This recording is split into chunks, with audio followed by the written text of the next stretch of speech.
Welcome to part 2 on our campaign on My Masterpiece, My Family.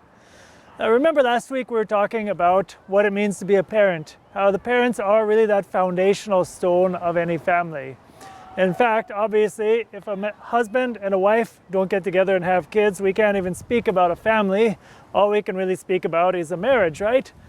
So, given that we've already looked at those two pieces, this week we're going to look at all the other relationships that stem from that foundational relationship of a husband and a wife becoming a father and a mother. We're going to look at the relationships of being children, the relationships between children and parents, the relationships with children and grandparents, all those different beautiful kinds of relationships, each one of which is totally different from each other, but obviously very closely related. And I think the first thing that's important for us as parents, and I put myself in this because obviously as priest, we are father, right? Something proper to love. Love does not have conditions. And that's something that as parents sometimes comes very difficult for us. Love is unconditional. Love, you can't imagine really a good parent saying, for example, as long as you get good grades in math, I'm going to be very happy with you. You're going to be somebody who makes me very proud, right? If you're a child and you feel like your parents' love is somehow conditional, like you have to live up to a certain level or else they're not going to love you or they're going to be disappointed in you as a person, it's going to cause a lot of problems. And I will tell you the truth, a lot of our kids feel that to a greater or lesser extent. It's something that I hear. Whether or not the parents really mean to convey that, whether or not it maybe comes sometimes from the kid's own imagination. If a child feels that somehow your love for him is conditional, it's going to cause problems. It's going to come down to, what are some of the conditions we can place? Well, sometimes kids feel something as dumb as, maybe I don't look good enough. For a boy, that's never a problem. Boys almost never are too concerned about that. But I have known girls that are concerned about, I'm not beautiful. Nobody thinks I'm beautiful. And even my parents, maybe if the parents aren't letting the child know, you are beautiful. You are beautiful. They need to know that. There are a lot of girls out there that place their value as a person on the perception of how pretty they are, how desirable they are, how attractive they are. Sometimes it can be something as dumb as, we want to live vicariously through our kids in sports. I remember one of the funny things for me, a funny phenomenon, it's funny, but it's tragic. In the United States, sometimes you get these football dads. I've even heard stories of kids where their dads hold them back from school one year. They will be going through, and it's not like they flunk out. It's just simply the dad decides, well, the kid's, instead of going into 8th grade this year, he's going to repeat 7th grade. Well, why is that? Because when it comes time to get to college, he's going to be 1 year older, and that means he will be 1 year bigger and stronger, and he will have a better chance to play college football somewhere and become some sort of all-star. And you're thinking about that, you say, how is that even possible? How is it that as a parent, we can slip into that trap of me wanting to live my life, my image, my glory through this child and the goals that I want him to live? But it is. If we're not careful, it's possible. There are some parents, for example, I remember a few years ago there was some lady here in the United States, and she wrote this book, and she was proud of being a dragon mom. A dragon mom basically is the mom who is on top of the kids all the time, kind of a helicopter mom. She's always present, making sure that no matter what the kids do, it's perfect. This kid has piano lessons, he has to have a 4.0 grade average, he's going to go to this university, everything. To be a dragon mom. And what happens? Okay, maybe, just maybe, your child will be, humanly speaking, very successful in terms of get a good job, make a lot of money, perhaps be talented in certain things. But is that child going to have a beautiful relationship with you as a parent if they feel that your love for them is conditional upon you living up to a certain performance standard? The problem is, the answer is no. Being a dragon mom is going to cause long-term problems, okay? One thing is to say, I love you and I have great expectations for you. One thing is to say, I'm not going to be content with you being anything less than what you're capable of being. But another thing is to say, you have to live up not to what God's plan for you is, not to you being the best you can be. Somehow you have to live up to my expectations. When the child gets the sensation that they have to live up to your expectations, then there's going to be a real issue. And sometimes we can even have parents who communicate to their kids that even on the moral level, let's say there are parents and they're good Catholics, and this happens in our own parish. Parents are good Catholics and their kids make bad choices. Maybe their kids experiment with alcohol, maybe their kids, get involved in some bad relationship or something. And of course, as good parents, we don't want our kids to be doing these things. And of course, sometimes we have to really put our foot down and say, look, you cannot be doing drugs and live under my roof, or whatever the situation is. But we have to be very careful in ever communicating the idea that I'm making a judgment about you as a person. You are a bad person. The minute that our kids get into their mind, my parents think I'm a bad person, my parents are casting me off, my parents are rejecting me because of some bad choice that I've made, we've lost them. We've caused a lot of damage. And as a priest, that's something that we deal with a lot. We need to be very clear with our kids about what is a right moral choice and what is a wrong moral choice. We have to give them clear guidelines. And if they make bad moral choices, and sometimes they will, we have to be clear about that. What you made was a bad choice. We can even go so far as to say, the action that you did was a dumb action. You shouldn't have done it. But it always has to be done in a way that underlines the fact that I love you. I respect you as a person. And the only reason I'm upset about your actions is because I want what is best for you and you are capable of more. This is not a judgment about you as a person. This is a judgment about you're capable of being better than what you're doing right now. That is a judgment of love, and that communicates a totally different message to our kids. Well, what other relations do we have in a family? Obviously, if we as parents have a relationship with our kids, obviously our kids also have relationships with us, right? We are children. I don't think if there's any parishioner here who does not have a father and mother, who did not come somehow from a mom and a dad, you can step out of this section of the talk. Obviously, all of us, we are not only now parents, but obviously all of us are children of somebody. Now the Bible has 10 commandments, right? And one of those commandments, the fourth one, says what? Honor your father and mother. And it is the first commandment, St. Paul says, that comes with a promise. And it will go well with you, and you will have a long life in the land that the Lord your God wants to give you. The first commandment God gives us with a promise, it isn't saying, keep holy the Sabbath. It is honor your father and your mother. Well, why is that? Because in reality, the father and mother that God gave us, they are, in a sense, a representation of God. They are truly taking the place of God in so many ways. God is giving them a responsibility to share in His job as Father. Both father and mother have a job to nurture us, to take care of us, to lead us, to guide us. And we have that responsibility to love and respect them. The way we love and respect our parents is going to be a reflection of the way that we love and respect God.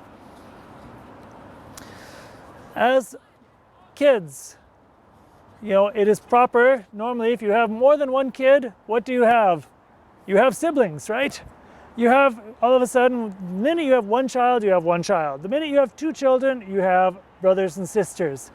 I remember one time one comedian saying, he actually was speaking to the crowd and he calls out the people in there. I don't remember how many were in the room, but how many of you out there have kids? Practically everyone raised their hands. Okay, well, how many of you have just one kid? Okay, well, you can sort yourselves out. It says because, when you have only one child, I don't really consider you to be like 100% a parent yet. And the people are kind of offended. And he said, "But the thing is you miss out on too many things. You miss out on all the things like you come home and something's broken." And it's like, "Well, who did it?" "Well, I don't know. Did you break it?" "I don't know." And you know, all the little fights and everything. And he says it as a joke. But there's some truth to the point. We need to be open to life. We need to be open to life. The happiest families I know, frankly speaking, tend to be the biggest. The kids that I know that are best adjusted, the most well-balanced children I know, tend to have a number of other siblings, 4, 5, whatever, other siblings. You know, obviously I'm not here to tell you how many kids each family needs to have, and I'm not going to pay your checks to, to send your kids to school or to feed them or what have you. But there is a principle that we have in the church, and it is this: be open to life. As many children as we can responsibly raise, the better, okay? Because every child is a gift. They're not a burden, they're not a problem, they're not a headache. I mean, they may at times feel like all of those things, but every child is a gift. And the greatest gift we can give to one child is other children, other siblings that they can get along with, they can also fight with, they can do all those things. Because the relationships we have as brothers and sisters, they mold us, they form us. We learn how to resolve conflicts. Why? Not with mom and dad, not so much. Mostly with our brothers and sisters. We learn how to take care of each other. We learn how to take care of our neighbors. Why? By learning, first of all, how to take care of, for example, our little brothers and our little sisters. There's nothing more beautiful to me. You know, sometimes you see these big families. I remember one particular image, it was kind of ground into my brain, because I remember watching one of these big families where there were probably about 8 kids. So you see like stairs, boom, boom, boom, boom, boom, boom. And you get to the bottom of the stairs, and there's this one kid, he's probably about 3 years old, and he's carrying around his baby brother, who's almost the exact same size as him, but who's maybe 1 year old. But the 3-year-old still feels like he has to carry around this gigantic 1-year-old kid. And what's he doing? Is it that the other kid couldn't possibly get around? Actually, probably could have. But that 3-year-old child already felt a responsibility. I'm the big brother of this little kid who's not much smaller than I am. And I have a responsibility. And that kid was perfectly happy. They both were happy. Because where there's love, we feel ownership and responsibility for each other. And in the Bible, actually, the Holy Father, Pope Francis, in his catechesis, he points out one tragic case where the opposite happened. You know, what was one of the biggest tragedies in the Bible? It was when Cain became jealous of his brother Abel, and he killed his own brother. And God immediately steps in and says, "Where's your brother?" And Cain comes up with this, kind of excuse, something that perhaps all of us sometimes feel like. Am I my brother's keeper? And God, in essence, told him, yes, you are your brother's keeper. You cannot just simply be isolated as an individual. And there are consequences when we do not love and take care of our neighbor or our brother or our sister. Within a family, we have relationships between parents and children, between the children among themselves, and we also have our own parents, which are your children's grandparents, right? And there's a whole new dimension to be lived in the relationship between the elderly and the very young. Now, as I always repeat, I spent most of my priesthood in the Philippines. And one of the beautiful things, the Philippines is perhaps the world's most beautiful country, I think, in this regard. They have a very strong sense of family. And there's a lot of reverence, both for the very young and for the elderly. And you see it. Actually, just driving down the street, you will see the way that old people, you might see some bent up old person trying to cross the street, and some complete stranger comes out and walks that old person across the street and takes care of them. And it's just natural. In the Philippines, one of the most common titles is people that maybe aren't even related to you, but you still, if you're close to them, you call them tito or tita, tio or tia. Means uncle or aunt, Why? Because where there's affection, we consider you to be family. Now, what happens in our own family? One of the best ways to gauge a culture and to gauge where that culture's values are is how do we treat the elderly? Because the thing about being elderly is you are not necessarily productive. And if our value as a society is on your productivity, well, I mean, if productivity is the important thing, what value do kids have and what value do the elderly have? Not much. Not much. Not most of the time, at least. Sometimes there are some elderly people that maintain their faculties and everything right up until the age of 90 or 100 or whatever, but they're few and far between. Usually speaking, they're not going to be the ones out there, producing things in society, but they have so much to offer. First of all, we owe them a debt of gratitude. They took care of us during all those years when we were growing up, just for starters. But aside from that, the elderly are a treasure. Their life is a book for the young people. They have so many lessons to transmit. And we are doing our children an injustice when we don't give our kids access to their own grandparents and to their older aunts and uncles and what have you. And of course, we are doing our grandparents also an injustice when we do not spend time with them. Again, going back to the Philippines, obviously it's a different culture, it's a different country, and there's a different economic situation, but one of the beautiful things there is really nursing homes practically don't exist. Well, where do the elderly live? And where do the elderly die? They tend to live and die with their children. One or more of the children take them into their home and care for them, and therefore the elderly will live with their grandkids, maybe even their great-grandkids.